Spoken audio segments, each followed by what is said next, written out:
একটি সূক্ষ্ম ছিদ্রের মধ্য দিয়ে একই আয়তনের হাইড্রোজেন গ্যাস ও অপর একটি গ্যাস বি সম্পূর্ণ নিঃসরিত হতে সময় লাগে 8 সেকেন্ড ও 32 সেকেন্ড। বি গ্যাসটির আণবিক ভর কত? একটি সূক্ষ্ম ছিদ্রের মধ্য দিয়ে একই আয়তনের হাইড্রোজেন গ্যাস ও অপর একটি গ্যাস বি সম্পূর্ণ নিঃসরিত হতে সময় লাগে 8 সেকেন্ড ও 32 সেকেন্ড।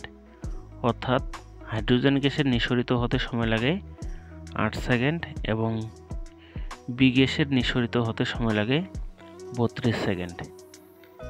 এই দুটি গ্যাসের আয়তন একই।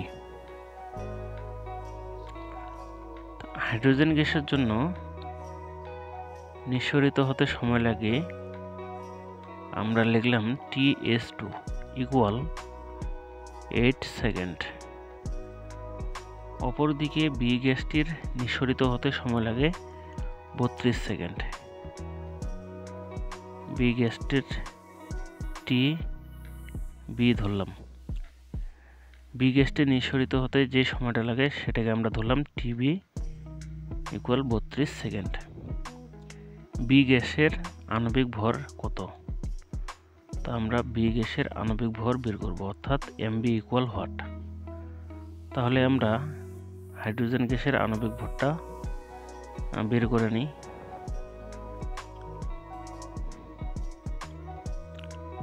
আমরা জানি হাইড্রোজেনের পারমাণবিক ভর 1, এর সঙ্গে 2 গুণ আছে, অর্থাৎ 2 গ্রাম।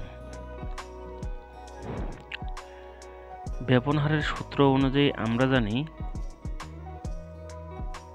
R1 ইকুয়াল ভি ভাগ T1, এটাকে সমীকরণ 1 নম্বর দিলাম। R2 ইকুয়াল ভি ভাগ T2, এটাকে আমরা 2 নম্বর সমীকরণ দিলাম। যেহেতু একই আয়তনের দুইটা গ্যাস নিঃসরিত হচ্ছে, তাহলে তাদের ব্যবহার হবে R1 ইকুয়াল ভি ভাগ T1 এবং দ্বিতীয় গ্যাসের জন্য R2 ইকুয়াল ভি ভাগ T2। আমরা 1 নম্বর সমীকরণকে 2 নম্বর সমীকরণ দ্বারা ভাগ করলাম। R1 ভাগ R2 ইকুয়াল ভি ভাগ T1 ভি ভাগ T2।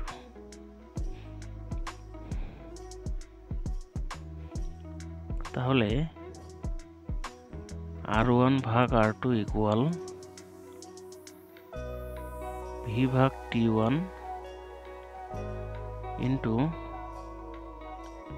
T2 ভাগ ভি। আমরা যদি আয়তনটা কেটে দিই তাহলে সমীকরণটি পাই T2 ভাগ T1। ঠিক আছে বন্ধুরা, আমরা ব্যাপন হারের আরেকটা সূত্র জানি, R1 ভাগ R2 equal root over M2 ভাগ M1। তাহলে আমি যদি এই তিনটা মানকে একসাথে লিখি তাহলে দাঁড়াবে R1 ভাগ R2 equal root over M2 ভাগ M1 ইকুয়াল R1 ভাগ R2 এর সমান আমরা লিখতে পারি T2 ভাগ T1। তাহলে R1 এবং R2 এর সমান আমরা লিখতে পারি রুট ওভার M2 ভাগ M1 এবং একই সাথে লিখতে পারি T2 ভাগ T1।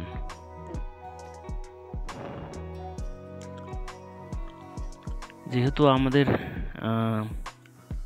সময় এবং আণবিক ভর দেওয়া আছে, এজন্য আমরা সময় এবং আণবিক ভরকে ব্যবহার করে বি গ্যাসের আণবিক ভর বের করব।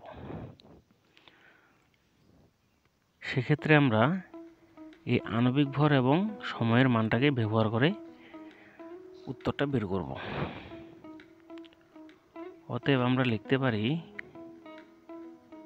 রুট ওভার M2 ভাগ M1 ইকুয়াল T2 ভাগ T1। এখন M1 বলতে হাইড্রোজেন গ্যাসের আণবিক ভর বুঝবো, আর M2 বলতে বি গ্যাসের আণবিক ভরকে বুঝবো। T2 হলো বি গ্যাসের ব্যাপিত হওয়ার সময় এবং T1 হলো হাইড্রোজেন গ্যাসের ব্যাপিত হওয়ার সময়। এখন আমরা উভয় পক্ষে বর্গ করব।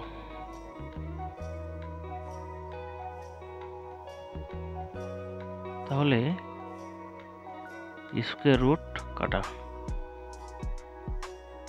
MB ভাগ MS2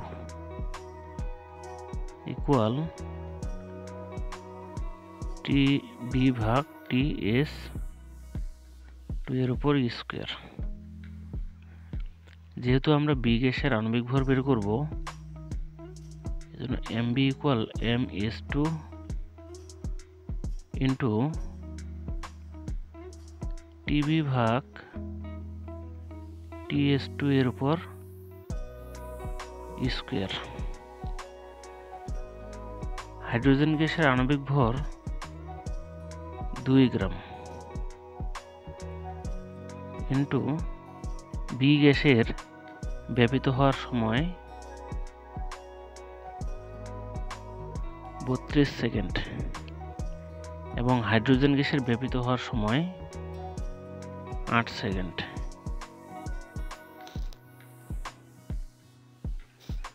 তাহলে উত্তর আসবে 32 গ্রাম। অতএব